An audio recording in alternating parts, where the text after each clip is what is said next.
What's happening, you guys? Alrighty, today is the 31st of May, Friday. And there's a cop right there hanging out under the tree. A good place to hang out and watch traffic. Probably people coming around this curve here not even know he's there until it's too late. Good little spot. Anyway, yeah, we got a nice sunny 70-degree day here. We are in between Los Alamos, California and Santa Maria, California. We are on our way to Santa Maria to pick up a reload. We're going to be going to a place called Driscoll's. Don't think I've ever been to it before, but there are several places I've been to in the past here in Santa Maria, but I don't remember. I don't think Driscoll's was one of them. And when I pull up the address on here, it acts like I've never been there before. So I don't know. Been to a place that I think I've been to the place right across the street from it though. Benaravia Farms. I think that's what I saw across the street. Yeah, I seem to recall being there before. I used to also run over here and deliver to the Sam's Club and the Walmart stores over here with when I ran Walmart Dedicated with Sear England back in the day too. So no stranger to the area. But now JCT wasn't over here very much. Pretty rare actually. Of course, us now being with Hirschbach. Yeah, I've been noticing a lot of our drivers actually doing pickups or whatever over here lately, so I don't know if we're just doing a seasonal thing right now or what. So, gonna see. Anyway, I just came off of home time, as you guys might know. That's last load that you saw me vlog was. I didn't even vlog the delivery end of it. I picked up in Belvedere, Illinois, I think. Yeah, we'll say Belvedere. And I took that load across to Sparks, Nevada, or McCarran, Nevada. And it worked out good overall. I ran a 700-mile shift from Grand Island, Nebraska to Carlin, Nevada. Now at Grand Island, the Thunder Road Grill there. Oh man, it's a good place, sports bar, and I had like this salmon plate there. It was really good. I can't even remember if I talked about that already. Anyway, got to Carlin. I was thinking about I was gonna try out this Build-A-Burger place that was across the street from the 1-9 there, but it turned out they were closed for because they were waiting on permits or something. So I ended up walking across the freeway to some pizza place over there. It had a calzone or whatever the hell it was I had. I don't even remember. Yeah, I got a calzone. Not bad. Not bad at all. And alright, then I made my delivery in in McCarran. That went well, but I didn't have a pre-plan. So within I think after I had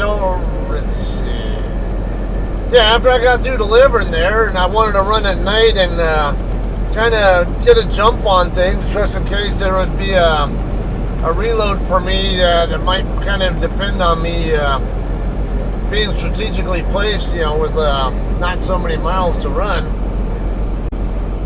Went ahead and ran across Donner Pass that night as soon as I got empty, and ended up shutting down in Wesley, California, which is just on the southeast side of Tracy, about where I-5 and I-580 meet up.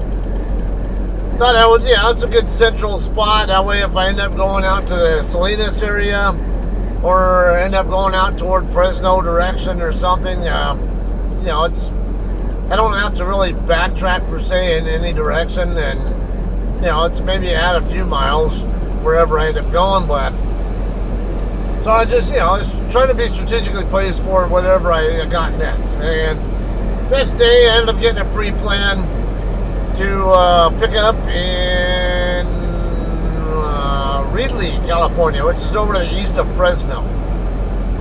And I was going to end up dropping that one in the drop yard before going home, but then, I asked, hey, can you dispatch me onto my load because nobody's dispatching me yet. And next thing I know, I'm getting a message saying my load canceled. And just going, and because of the home time, they said just go ahead and then head back home. So I ended up dropping my empty back in the drop yard, and then bobtailed home from there. A lot of deadhead miles that I had to eat up at my own cost there, which wasn't too thrilled with, but it is what it is. Can't blame anybody really. It's lack of freight, I guess. And come on, cars, get on your pony. I'm not going to keep slowing down too far for you guys. Okay, we're gonna be getting off at Betaravia Road. Betaravia, I don't know how the locals pronounce it, but it's Betaravia. If you pronounce it like a Spanish or Italian speaker, so I'm gonna call it that. Alright, anyway, during my home time last night, my son graduated from high school, per se. Now, my son has special needs. So, he'll never, I'm going to say he's going to still be probably involved with academics until he's 25 because of his situation there. But it was a nice experience for him. I know there are a lot of times he doesn't get a chance to feel like he's a, grown man or whatever. And and I think that's it's a nice experience for him to have yesterday, and kind of for one occasion having a chance to feel like he's done something grown up or accomplished something, and I'm proud of him for that. Anyway, at his commencement, it was kind of funny because there was a little bit of drama per se. I can't remember if it was the salutatorian or whoever the girl was after the salutatorian. One of them was speaking, and all of a sudden the sprinklers came on. Because what they do is the football field there at the school, they set up the stage there and all that on the field, and sprinklers came on, and we're starting to get the band member, the marching band people wet, or orchestra band, whatever you want to call them there at that time, because they were seated. That was a bit of a funny interruption there. And then they had a keynote speaker that some of you guys, I don't know, some of you guys might recognize. It's actually someone I went to school with, and actually I graduated a year before him. I know him personally. I'm not like Facebook friends with him, but I do have him on my LinkedIn and stuff. His name's Joe Martinez. Now, why some of you guys might recognize him is he is basically a ring announcer for MMA events. He's done ring work for the UFC as well as some other MMA organizations. He's done a lot of championship fights, even with I want to say Pride and some others. I can't remember. I've actually watched him announcing some events that I've seen in the past. So anyway, I went to school with him. yeah, I actually wanted to go say what's up to him after everything, but there was too big a crowd there, and we were just kind of. I needed to get going, get home kind of quickly because I had to get up early to come pick this load up too. But anyway, during his keynote address, he talked about basically mistakes in life and. Like the bad things that happen, whatever. And I think he mentioned Bob Ross. I don't know. I know who Bob Ross is. I don't know if I guess Bob Ross had a tendency to say there aren't like you don't have any real screw ups in life or whatever. You just have happy mistakes. And I guess he says that in the sense that. If you're, even if something bad happens in your life, there's a setback in life. You learn some lesson from it that that can propel you forward and in a better position. And it got me thinking about some of my own life events that are kind of along that line. And like how did I get in the military, or how did I get into how to get into trucking and stuff, or how did I end up with my first wife, or how did I end up with my second wife and stuff. A lot of little odds and ends, things like that is what it had me thinking about. And why not? We'll go and talk about that, and then maybe you guys can share in the comments section if there's anything of a particular interest that that catches your interest on what you can mention about yourselves. Alright, so now how I got in the Air Force, it's kind of funny because one of them happy mistake things, I guess you can call it. I did really well in high school, but didn't have a very high grade point average. Actually, it was kind of on the low side. I think because the Asperger's thing and just not having the effort, not having the interest in things that just didn't interest me. History classes, or to an extent English classes. What else? Didn't there used to be a roundabout right here? I could have sworn there was a roundabout. Maybe. Oh no, it's a block south right there. Anyway,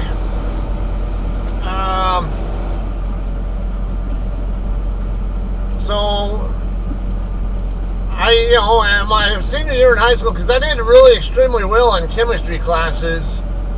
Yeah, I took 2 years of chemistry in high school, and then I did extremely well with algebra and stuff, and those go hand in hand. And so I got in, and the chemistry labs, I think that I did in high school, I had an interest in as well. So I got the idea, well, why don't I go to pharmacy school? Because I like working in labs. Maybe I can do that kind of thing or whatever. But now I got accepted at right away at a high school at Idaho State University. Went there for a year. But honestly, I had more interest in working and not being a financial burden to my parents than anything else. So I didn't go to the classes. And if any of you guys have been to universities, you might know that they tend to give you a syllabus right at the start of the semester. And the syllabus will tell you basically what to expect to happen every single class. Hey, we're going to talk about this, we're going to talk about that, or this particular day we're going to have a quiz, or this particular day we're going to have a test. So knowing that a lot of these classes, like, oh yeah, I did so great on this, like chemistry. I had this chemistry class with like 300 people in it or whatever, and I'm thinking, oh yeah, no problem here. So I'll just go ahead and not go to school, and I'll go work instead, and then I'll go to the required labs and stuff. But then I started realizing that the labs there, I kind of lost interest in. I didn't have the passion for it that I did before, and I did horrible in the class. in chemistry, it's like, I just didn't care. I didn't put enough effort into it, and and I could have easily done it. I just didn't. I had other things that I was more interested in doing. And anyway, I ended up failing out of college for the most part there. I got nothing but F's and D's because I just didn't give a shit. Anyway, during, I think it was Christmas break, I flew down from, that was my first time ever flying. I flew down from Pocatello, Idaho, which is where Idaho State University is, down to Las Vegas, because, now I was going to spend time with my parents, in Barstow, and that's a 150-mile drive from Vegas, and it was the cheapest airfare and all that. So I go down there, and I'm flying this little puddle jumper, and I got EMB 120 aircraft, if you guys know anything about that. And I didn't. I was obviously nervous or kind of scared at first, but then I found quite enjoyable, and started thinking, I started developing an appreciation for aviation, and I wanted to, it was actually after I failed out of college, not high school. Okay, I'm gonna need to go north on, I think the next street up. Yeah. Okay, we're gonna turn right on that next street up.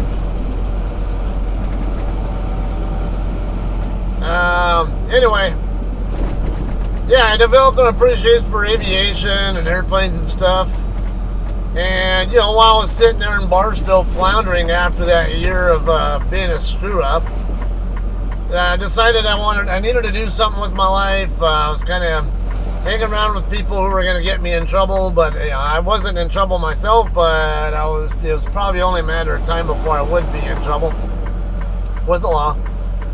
Decided I need to get out of, I need to do get some kind of good job, get out of the area or something, and decided the Air Force would be my path to doing something better for myself. And at the time I was also thinking all I cared about was I want to work around airplanes. I didn't really care what I did. I didn't care if I worked in an air traffic control tower or if I actually worked on the airplanes themselves or whatever. I just wanted something to do with aviation. And I don't regret it. Their ASVAB test, mechanical and electrical were actually my worst aptitudes. I did pretty well on those still, but they were not my strong areas. Admin in general, I was much stronger at.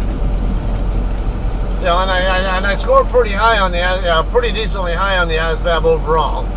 But with my individual scores, you would think I would have been doing something else. Now I did try to do air traffic control initially, but they didn't have any positions open that I could go to basic training for immediately to do.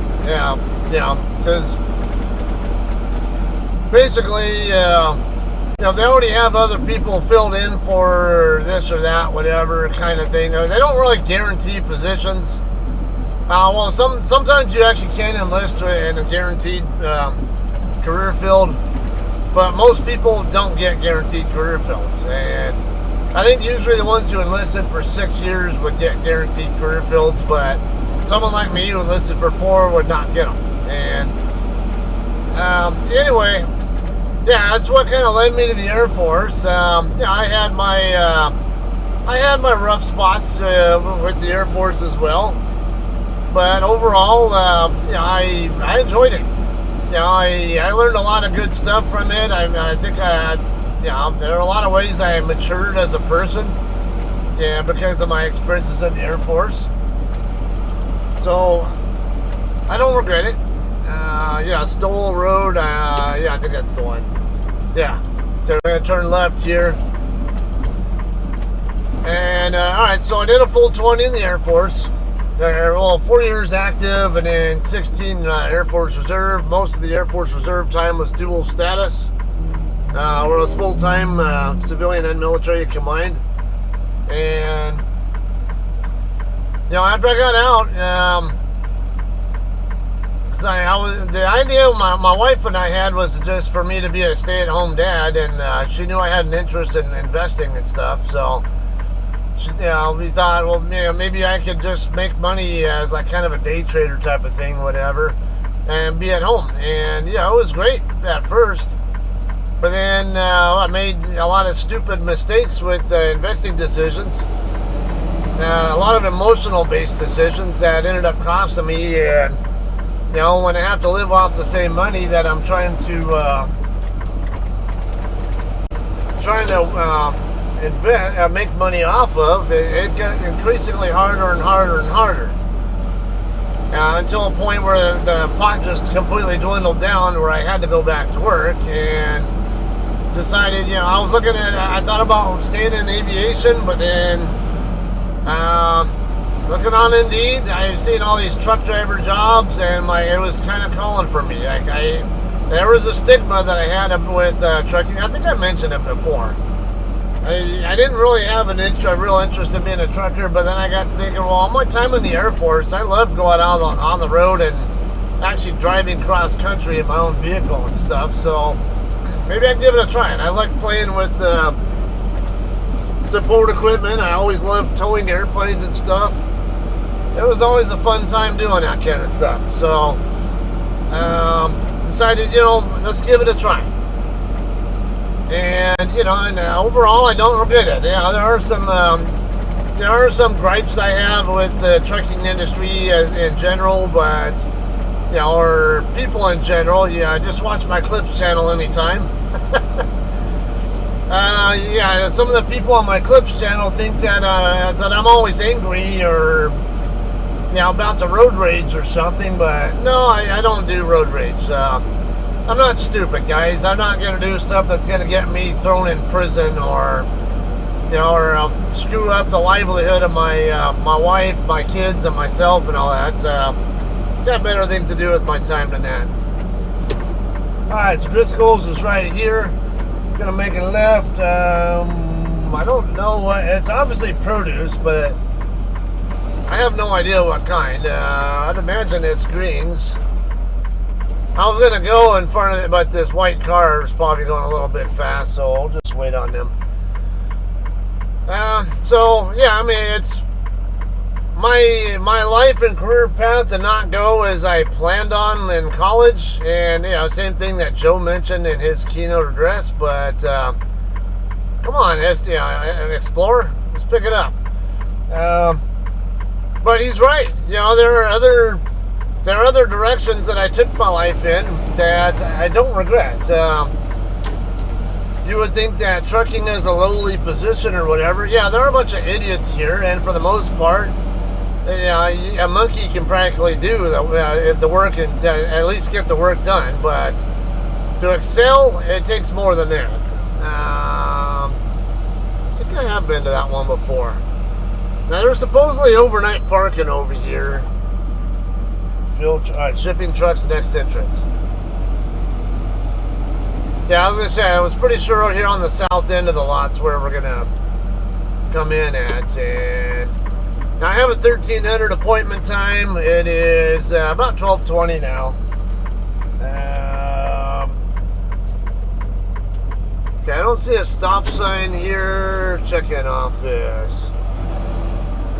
Parking, designated spaces, set trailer to 32, have driver's license ready. Okay. So I guess we'll come over here, we'll park, and then, there's people on foot over here by the office, so. And I'm already pre-calling to 30 right now, so it won't be any issue at all. Now, even with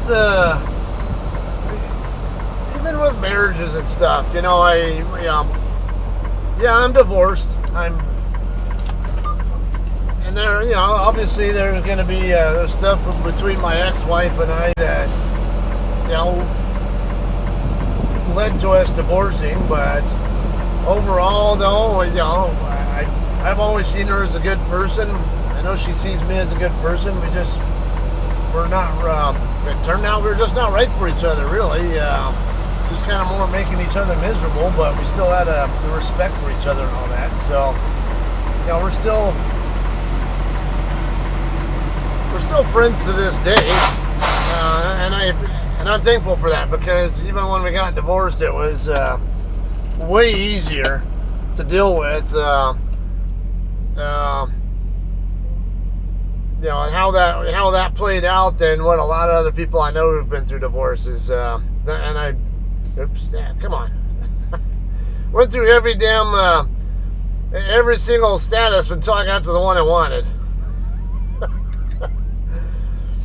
All right. Anyway, yeah, and then same with my current wife. There's stuff that led me to her, and you know, and I don't regret it. Anyway, I'm gonna go get checked in here. Hopefully, it won't take too long to get a doctor and all that. Kind of hit and miss on the reviews. It's produce, so sometimes they're waiting for hours on end because they don't have the produce to put in your trailer because the trucks haven't brought it in yet, and other times they'll have it, and some of the reviews say they're really fast ones if they do have the produce, the product to put in there. It's only about 30 minutes or something like that. All right, anyway, we'll get checked in.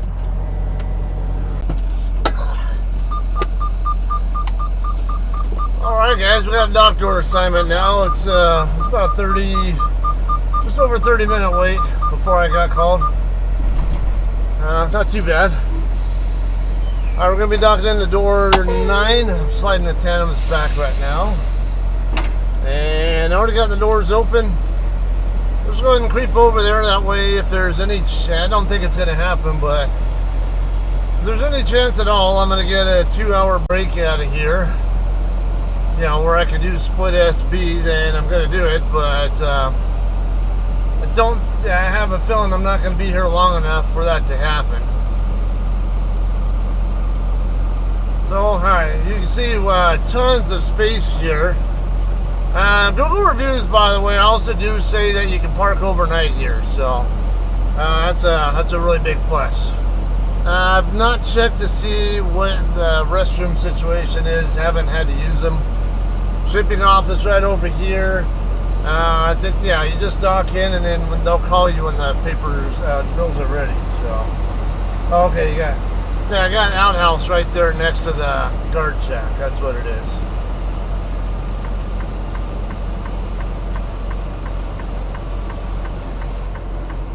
Wait on this guy here.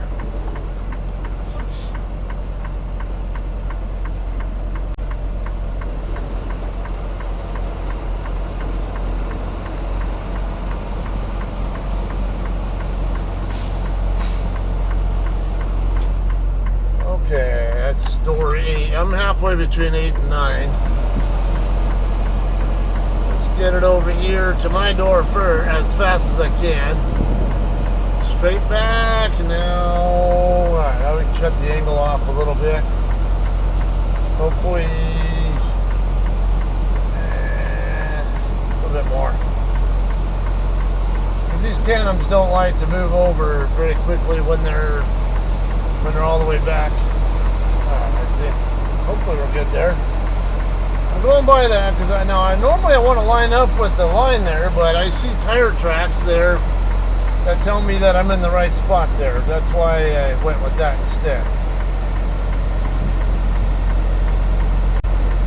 Alright, 32 continuous is what they want the reefer set at, by the way. If you guys are using this to scout pickups here, that'll help you out. Okay, so we got here. All right, it's 13:09 local time now. So, how much you want to bet we'll be out of here by 1400, or sign up for bills by 1400 or something? If I had to guess, 1430 at worst. That would be my guess.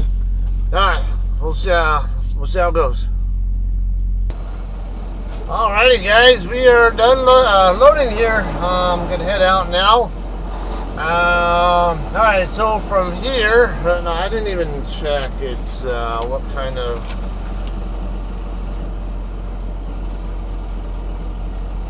strawberries? Yeah, I guess it's strawberries. Alright, okay. So I didn't even, so what are we doing next here? We are going to go to the Target Distribution Center in Cedar Falls, Iowa. If you're not really familiar with Cedar Falls, that's right on the northwest side, I guess I would call it, of Waterloo. Those guys who are truckers probably know where Waterloo is, but if you are not, shut up. Yeah, I have a mirror I can look at. I can see that I'm... I don't really need that stupid freaking buzzer thing to warn me. Oh my God, you're gonna hit something! Okay. Anyway, as you see there, we got a 1,936 mile trip. It's actually more than that, because the way it's suggesting there is to basically go across the I-15 in Barstow and then take I-15 up to I-70 in Cove Fort, Utah, and then take I-70 across to Denver, and then I-76 up from Denver to Big Springs, Nebraska, and then pick up I-80 there.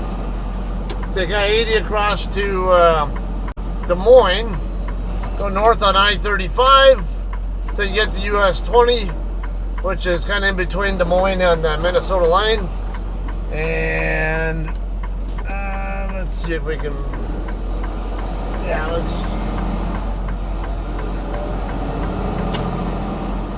work. Alright, yeah, go east on I-20. The other thing you can do is 80 out to, I don't know if you're first getting an idea where it's at. I'll kind of show you there. Cedar Rapids, Iowa. It's it's just to the southeast of there, Iowa City. There you go. Got Des Moines over there on the left side for the screen for you. That kind of gives you a much better idea where to expect that I'll be going. And I'm going to show you how we're going to get out of the area here, because all that stuff over there going into the LA and Inland Empire regions where I live looks like complete shit for obvious reasons. It's Friday night, or it's Friday afternoon. Friday's never a good time to be going through that area, especially this time of day. So what we're going to do is exactly like what this thing is suggesting, which is basically State Route 166. We take 166 across to Maricopa, and kind of cut my way, a couple different options there on how I want to go, but basically all roads over there are going to end up leading me to Highway 58. And I'll take Highway 58 across basically from Bakersfield over to Barstow and then get on I-15 in Barstow. So that's the plan, 1,936 miles. I got to add about 50 miles to that because the route I don't know if Hirschbach even lets us take the, go between the Colorado and Utah line in Denver. JCT lets us go on 70 west in Utah, but 70 between the Colorado and Utah line and Denver, no, they don't like us being there. So I'm really not even sure what Hirschbach's policy is on that. Either way, there's as beautiful as that scenery is and all that, it's a lot of terrain, and curves and stuff. It's an extra 50 miles if you go up I-15 to Salt Lake City and take I-80 across from Salt Lake City. But you have a lot less, you have some terrain, but it's, you don't have as much. You have the same 6% grades in southern Utah that you would deal with anyway. But you won't, once you're north of Cove Fort, there's like 1 or 2 6% grades that aren't even really that extremely long to me. And then Parley's Pass, Parley's Canyon, Parley's Pass area in between Salt Lake City and Park City, Utah. But otherwise, it's, Wyoming is mostly more straight and nothing more than 5% grades and nothing really that major. So I don't really, as long as the weather in Wyoming is good enough, that's the way I usually prefer to go. Get better fuel economy there. It's I can do about, even with 50 extra miles, I can do it in probably the same amount of time and with less fuel burned on top of it. So that'll be the plan. I'm gonna get zoomed in here for you guys. But I'm first things first though, I am going to scale the load. I don't think it'll be necessary, but just going to scale it anyway. There are no cat scales nearby. The nearest one is actually up in Paso Robles, which is I can't even remember, 50 miles north of here or something along that line. Yeah, you got to go up past Pismo Beach and all that. Tascadero, Pismo Beach, Arroyo Grande, whatever it's called. I forget that city. It's out of the way. But now there is a truck stop right over here off Benaravia Road, the same street that I got off of 101 at earlier. If you just, instead of going west like I did, go east, right there at that corner on the left side is a truck stop there. But there's a catch here though, it's not a cat scale. They have a scale, but it's not a cat scale. But it's still certified. And if you don't want to go out of route, and well, okay, you have to pay out of pocket for it, but I know a lot of people have to anyway. That would be the nearest scale. So that's where I'm going to go. It's only a 31, not even 31,000 pound load. I got about 28, 29, something along that line on the drives from what I can tell. And add in about the 11 plus that's going to be on my steers most likely. It should put me in the 40-ish thousand pound range on the tractor only. So yeah, and if the BOL is accurate, 30, not even 31,000 pounds added onto 34,000 pound empty weight, should put my tandems around 25,000 pounds if I had to guess. But that's assuming that the BOL is accurate. And the other thing I'm concerned about is the last pallets are right up there against right up there by the door.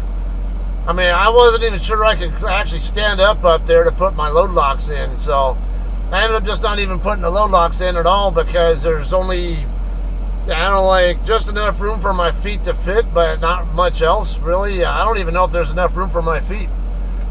It's that close. So when we see that close, it does make it more of a valid concern about being till heavy. But again, if the BOL is accurate, then I have nothing to worry about. But I just want to double check it. All right.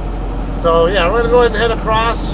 I'm going to go ahead and end the video here now. No point in going all the way to the truck stop. But yeah, I'm going to head over there. Maybe even get fuel there too. I don't know.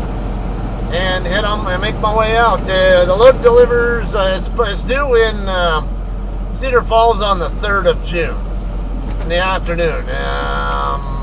I'll hopefully. Oh shit. All right. Crosswalk there you have to stop for. Alright, so that's what's going on here. This is state law, by the way. Alright, you all have a good day. I guess we'll see you guys in Cedar Falls on the next one. Peace.